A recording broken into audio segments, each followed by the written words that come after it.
Hello दोस्तों, आज की इस वीडियो के माध्यम से एक बार फिर हम आपके सामने आ चुके हैं। दोस्तों, इस वीडियो को आप लोग पूरा कंप्लीट देखिएगा क्योंकि ये जो वीडियो आप लोग को होने वाला है बहुत इंपॉर्टेंट। फ्रेंड्स, बिहार तकनीकी सेवा आयोग की तरफ से ये जो परमानेंट रिक्रूटमेंट निकला है, परमानेंट वैकेंसीज निकाले गए हैं, विज्ञापन संख्या 6/2022 का हम बात करेंगे। 6/2022 में शल्य कक्ष सहायक के पद पर नियमित नियुक्ति का विज्ञापन निकाला गया, जिसे हम लोग ओटी टेक्नीशियन के नाम से यहाँ पर जानते हैं, ऑपरेशन थिएटर टेक्नीशियन के नाम से जानते हैं। अब ये जो शल्य कक्ष सहायक पद के लिए जो नियमित नियुक्ति निकाली गई है, इसमें कट ऑफ के बारे में जानकारी आप लोग बहुत कमेंट किए थे और कट ऑफ के बारे में आपको जानकारी चाहिए था। साथ ही दोस्तों, यहाँ पर ये भी आपको जानकारी चाहिए था कि संविदा पर वर्तमान में बिहार सरकार के सरकारी हॉस्पिटल्स में कितने संविदा पर अभी कर्मचारी यहाँ पर ओटी टेक्नीशियन के पद पर कार्यरत हैं। तो ये पूरी कंप्लीट जानकारी आपको इस वीडियो में मिलेगा। हम एक एक करके स्टार्ट करते हैं, इस वीडियो को अंत तक आप लोग ज़रूर बने रहिएगा। वीडियो अच्छा लगेगा तो ज़रूर रूप से लाइक करिएगा और एक बार चैनल को सब्सक्राइब करिएगा, जिससे कि बिहार स्वास्थ्य विभाग से रिलेटेड, बिहार तकनीकी सेवा आयोग से रिलेटेड कंप्लीट जानकारी आपको मिलेंगे। दोस्तों, यहाँ पर देखिएगा, हम एक एक पॉइंट बताएंगे, हर पॉइंट में आपको कुछ न कुछ यहाँ पर छुपा रहेगा। फ्रेंड्स, यहाँ पर सबसे पहले वेतन की बात करोगे तो वेतन के बारे में मैं कंप्लीट जानकारी आपको एक अलग से वीडियो बना कर दूंगा। चूँकि वेतन ये 5200 से 20,200 क्या है, ग्रेड पे 2400 क्या है, सातवें वेतन क्या है, ये सारे कुछ आपको हम दिखाएंगे। कौन कौन से अदर एलोवेंस मिलते हैं, जैसे कि होम रेंट मिलते हैं, हाउस रेंट, जैसे कि सिटी ट्रेवलिंग्स मिलते हैं, डीए मिलते हैं, टीए मिलते हैं, बहुत सारे कुछ एलोवेंस मिलते हैं सरकार की तरफ से। तो इस पर एक वीडियो बनेगा, लंबा जाएगा 7 से 8 मिनट का, इसलिए इसको नेक्स्ट वीडियो में रखेंगे वेतन से रिलेटेड। यहाँ पर जो मैं सीट की डिटेल्स दिखा रहा हूँ, इसमें कुछ इंपॉर्टेंट बताऊँगा, यहीं पर संविदा वाले का भी जानकारी दे रहा हूँ। ये सीट डिटेल्स कैटेगरी वाइज आप लोग देखेंगे और ये सारे डिटेल्स अगर आप लोग देखोगे तो टोटल 1096 यहाँ पर सीट है, यानी कि 1096 सीट है हम लोग को टोटल। अब मैं बता दूं दोस्तों कि 1096 में जनरल का 426 सीट है। गौर से सुनिएगा, जनरल का 426, अब 426, और यहाँ पर संविदा वाले जो भी मेरे भाई हैं, जो भी यहाँ पर संविदा पर ओटी टेक्नीशियन में अभी कार्य कर रहे हैं बिहार सरकार के सरकारी हॉस्पिटल में, उसकी संख्या 350 से लेकर के 400 तक है। मेरे पास एग्जैक्ट डाटा प्राप्त नहीं हुआ, लेकिन ये जो डाटा प्राप्त हुआ है, जो हम प्राप्त किए हैं, वो सारे 300 से 400 के बीच में है। ये आप लोग अपने तरफ से भी जानकारी प्राप्त कर सकते हो। ऐसे मेरे पास 350 से 400 के बीच में भी जानकारी प्राप्त हुआ। तो हम मान के चलते हैं कि 400 कैंडिडेट ऐसे हैं जो संविदा पर बिहार सरकार के अंतर्गत कार्य कर रहे हैं। अब दोस्तों, 400 अगर कार्य कर रहे हैं बिहार सरकार के संविदा के अंतर्गत, तो मैं बता दूं कि इनके पास पॉइंट स्पेशल होगा।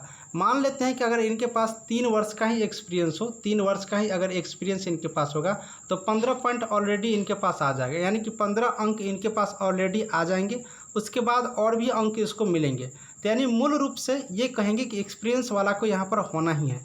अगर दोस्तों इनके पास 15 अंक पहले से रहेंगे, मान के चलते हैं कि अगर 3 वर्ष एक्सपीरियंस हो, किसी के साथ 5 वर्ष का भी एक्सपीरियंस है, तो इन लोगों का मार्क ज़्यादा रहेगा, तो इन लोगों का जो कट ऑफ है वो ज़्यादा जाएगा। अगर ज़्यादा जाएंगे तो ये सारे कैंडिडेट जनरल कैटेगरी को फाइट करेगा। चूँकि दोस्तों यहाँ पर गौर से आप लोग समझिएगा, मैं ऐसा इसलिए कह रहा हूँ, अगर मान लो जनरल कैटेगरी की छोड़ करके ये जितने भी कैटेगरी हैं, अगर इनके मार्क ज़्यादा होते हैं कट ऑफ से, तो ये जनरल कैटेगरी वाले को फाइट करेंगे कि जनरल से अगर ज़्यादा हो जाते हैं तो, और जनरल वाले कैंडिडेट तो ऑलरेडी जनरल में रहेंगे। यानी कुल मिलाकर का अगर बात करोगे दोस्तों, तो जनरल वाले कैटेगरी की सीट पर और ये संविदा वाले मेरे सारे भाई जाएंगे। ठीक है, तो यहाँ पर जो अदर कैटेगरी को, अदर कैटेगरी के मतलब जनरल छोड़ के ये जो भी कैटेगरी का सीट है, इन सारे कैटेगरी के सीट पर फ्रेशर को बहाली होंगे। चूँकि इन लोगों का मार्क ज़्यादा रहेगा एक्सपीरियंस वाला का, तो ये लोग जनरल का सीट जरूर भर देंगे और इधर वाला सीट खाली रहेगा, तो इस पर फ्रेशर का बहाली होगा। ठीक है, तो ये कैलकुलेशन आप लोग समझ गए होंगे कि किन सीटों को कौन से कैंडिडेट के द्वारा भरे जा सकते हैं और कितना सीट खाली रह सकते हैं। जो फ्रेशर कैंडिडेट यानी कि नए कैंडिडेट जिनके पास कोई एक्सपीरियंस नहीं है, उनके द्वारा भरा जा सकता है। तो आप लोग समझ गए संविदा की डिटेल्स और कहाँ पर ये लोग को नियुक्ति किया जा सकता है इसके बारे में। अब दोस्तों, मैं एक और पॉइंट आपको दिखाऊंगा, फिर हम आगे बढ़ेंगे कट ऑफ की तरफ। ये पॉइंट समझिएगा, चयन की प्रक्रिया, ये कैलकुलेशन समझना जरूरी है, तब आप लोग कट ऑफ समझ पाओगे। ये इंटरमीडिएट का 30 अंक लेगा, यानी कि 30% अंक लेंगे। ठीक है, इंटरमीडिएट का 30 अंक का कहने का मतलब 30% अंक लेंगे। यानी अगर इंटरमीडिएट में आपको 60% अंक प्राप्त है, तो इसका 30% अंक लेंगे। तो अगर इसका 30% अंक जोड़ेंगे तो कितना हो जाएगा, 18 हो जाएगा। यानी आप लोग बस इतना समझिए कि इंटरमीडिएट का जो भी प्रतिशत है जो भी अंक प्रतिशत में है उसका 30%। उसके बाद ओटी का जो बात करोगे शल्यक सहायक का ओटी अगर डिप्लोमा की हो या फिर बैचलर की हो तो उसमें आपको 25 अंक यानी कि 25% अंक आपको लिए जाएंगे। ठीक है, ये चीज़ समझिए, 25 अंक मतलब 25% अंक आपको लिए जाएंगे। सीधे बात करोगे बीएससी कर चुके हो या फिर एमएससी कर चुके हो तो बीएससी या एमएससी अगर शल्य कक्ष में किए हो तो आपको 20 अंक मिलेंगे। ये चीज़ याद रखिएगा।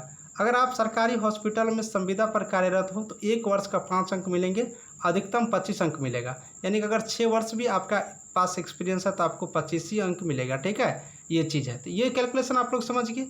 अब मैं आपको एक और कैलकुलेशन दिखाऊंगा, उसके बाद कट ऑफ दिखाऊंगा। अब दोस्तों मार्क का कैलकुलेशन पर हम आ चुके हैं। मार्क कैलकुलेशन कैसे करेंगे वो चीज़ देखेंगे। हम आपको 3-4 एग्जाम्पल देंगे और एग्जाम्पल के थ्रू आपको समझाने की कोशिश करेंगे। दोस्तों अगर बात कर लेते हैं एग्जाम्पल 1 में, हमने मान लिया कि मेरे पास 12th पास आउट है और मेरे पास 12th में 50% अंक है। याद रखिएगा 12th में कितना अंक है, 50% एग्जाम्पल के थ्रू। तो इस 50% में 0.3 से गुना करेंगे तो 15 अंक मेरे पास आ जाएगा। ओटी टेक्नीशियन में मान लेते हैं कि 60% मेरे पास अंक है, इसमें 0.25 से गुना करेंगे तो 15 अंक आ जाएगा। तो अगर इस दोनों को ही ऐड करेंगे तो 30 अंक आएगा। कहने का मतलब ये है कि 12th का 30% अंक लिया जा रहा है, यहाँ से 12th का 30% अंक लिया जा रहा है, ओटी का 25% अंक लिया जा रहा है। 25% मतलब 0.25, 30% का मतलब 0.30। तो 12th का जो परसेंटेज है उसमें 0.3 से गुना करेंगे, ओटी का जो परसेंटेज है उसमें 0.25 से गुना करेंगे तो इतना आ गया। अगर कोई कैंडिडेट 12th और ओटी पास आउट है तो 2 ही मार्क जुटेगा, यानी कि इन दोनों का कैलकुलेशन करने के बाद मेरे पास 30 आ गया। तो इसी तरह से आपके पास क्या मार्क प्रतिशत में है उसका कैलकुलेशन 12th में जितना प्रतिशत है उसको 0.3 से और ओटी में जितना परसेंट है उसको 0.25 से गुना करके देख लीजिएगा और दोनों को ऐड करके जितना पॉइंट आएगा ये आपका पॉइंट हो गया, आपका अंक हो गया। ठीक है, आगे देखेंगे दूसरा एग्जांपल। मान लेते हैं कि किसी कैंडिडेट के पास 12th पास आउट है, ओटी टेक्नीशियन में पास आउट है और एक्सपीरियंस भी है। तो 12th में अगर उनके पास 50% अंक है तो 15 मार्क मिलेंगे। अगर 60% अंक ओटी में है तो 15 मार्क मिल जाएंगे, 0.25 से गुना करेंगे तो। और एक्सपीरियंस मान लेते हैं कि 2 वर्ष का है तो 10 अंक यहाँ से इसको मिल जाएंगे। चूँकि 1 वर्ष का 5 मिलता है तो 2 वर्ष का 10 मिलेगा, तो टोटल इनके पास 40 पॉइंट हो गया। एक और एग्जाम्पल के थ्रू हम बताएंगे आपको, ये एग्जाम्पल देखिएगा गौर से कि एग्जाम्पल में मान लेते हैं कि कई कैंडिडेट के पास यहाँ पर बात करेंगे कि 12th भी है, ओटी भी है, बीएससी भी ओटी में कर चुका है, एमएससी भी ओटी में कर चुका है और 2 वर्ष का एक्सपीरियंस भी है। अगर 50% मार्क इनके पास 12th में है तो 15 अंक मिलेंगे। 60% अगर मार्क ओटी में है तो 15 मार्क मिलेंगे। बीएससी ओटी किया है तो ऑलरेडी 10 मार्क मिलेंगे। एमएससी में ओटी में एमएससी किया है तो 10 मार्क मिलेंगे और 2 वर्ष का एक्सपीरियंस है तो 10 मार्क मिलेंगे। अब इन सारे मार्कों को ऐड करेंगे तो मेरे पास कितना हो जाएगा, 60 हो जाएगा। तो इस तरह से फ्रेंड आप अपने मार्क का कैलकुलेशन करके आप पॉइंट बनाएंगे और ये पॉइंट आपका कट ऑफ की तरफ चलेगा। तो आपको कैसे कट ऑफ के लिए मार्क कैलकुलेट करना है ये आप एग्जाम्पल देख लिए विज्ञापन के अनुसार। अब हम आपको कट ऑफ दिखाते हैं। अब कट ऑफ की तरफ हम बढ़ते हैं तो कट ऑफ देख लेते हैं। अनुमानित कट ऑफ है, हम पहले ही बता चुके हैं, एक अनुमानित कट ऑफ है। जितने भी स्टूडेंट अपना मार्क यहाँ पर कमेंट किया था उसके आधार पर ये एक अनुमानित कट ऑफ हमने बनाया है।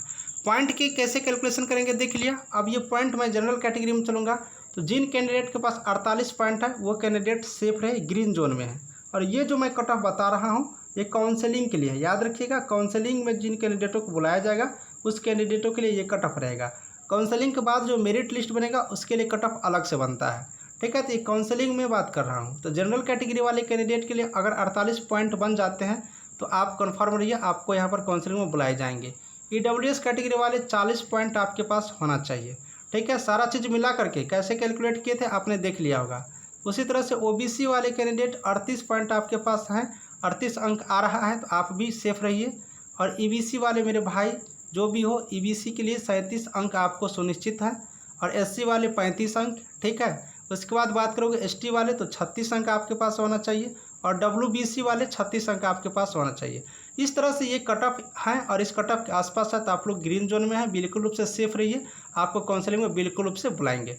दोस्तों आपने कट ऑफ वाला वीडियो देख लिया, कैसा लगा मेरा वीडियो बिल्कुल कमेंट करिएगा और किस टॉपिक पर आपको वीडियो चाहिए वो भी कमेंट करिएगा, जिससे कि मैं आपके लिए जल्दी ही वीडियो लाऊंगा। टेलीग्राम ग्रुप का लिंक डिस्क्रिप्शन में ज्वाइन करिएगा, जिससे कि कोई भी डाउट वहां से डायरेक्ट हमसे पूछ सकते हो किसी भी वक्त। हमेशा हम आपके लिए जवाब देने के लिए तैयार रहते हैं। मिलेंगे नेक्स्ट वीडियो में, तब तक के लिए बाय।